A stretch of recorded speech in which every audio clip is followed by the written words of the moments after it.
Um homem gastou 40 mil euros comprando uma peça antiga, mas não era pra ficar admirando não. Ele foi direto pro chão, martelo na mão, e disse pro colega meter o braço e detonar a peça, depois ainda colocou num líquido químico pra corroer, até o brilho do metal sumir de vez. Só depois disso ele pegou a peça e sorriu satisfeito. Agora, esse cálice velho e todo manchado é a chave pra mover 40 milhões de euros. Eles pegaram uma foto montada, postaram na internet e se apresentaram como grandes arqueólogos. Com o cálice em mãos, foram até uma igreja e começaram a fazer a cabeça do padre. Aí, um tal de Berlim tirou um pergaminho e disse que aquele lugar era uma antiga igreja. A equipe foi toda pra cima, empilhando documentos em idiomas que o padre nem sonhava entender. O pobre padre ficou atordoado, sem entender como uma igreja do século XIII aparecia em um manuscrito do século V. Durante uma explicação, alguém ainda soltou: "Na nossa pesquisa, a igreja mais antiga de Paris não é a de Natal, mas sim uma que fica logo abaixo da sua." Ao ouvir isso, o padre começou a tremer de emoção. Nem nos sonhos ele imaginou que poderia ter um tesouro escondido bem debaixo dos pés. Lambeu os lábios animado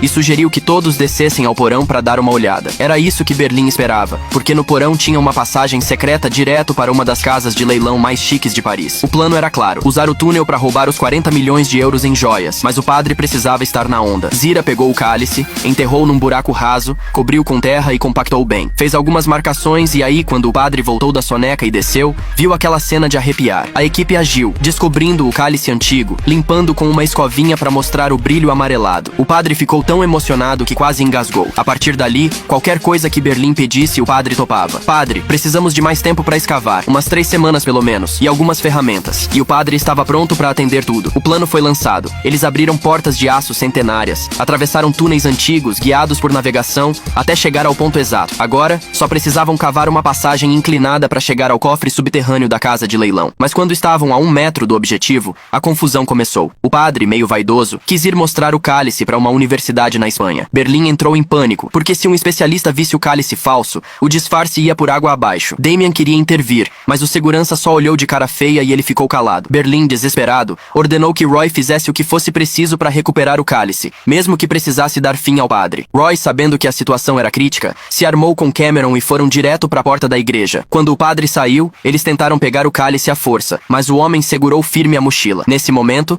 os seguranças viram e tacaram uma lixeira nos dois, que caíram de qualquer jeito, mas o cálice caiu ali perto. Eles pegaram e saíram correndo, porque se fossem pegos, ia dar ruim. Tiveram sorte de topar com um casamento bloqueando o caminho, o que segurou os seguranças. Eles aproveitaram e pegaram o carro de casamento para fugir, mas logo depois encontraram uma procissão de enterro. Por respeito, desviaram e se esconderam num estacionamento, mas os seguranças estavam no encalço. Eles abriram o hidrante e molharam Roy e Cameron, fazendo com que o cálice escorregasse. Derrotados, decidiram fugir. O caminho de volta foi tenso, achando que o fracasso deles ia prejudicar todo o grupo. Só que no dia seguinte, Damien apareceu com o cálice de volta, como se nada tivesse acontecido.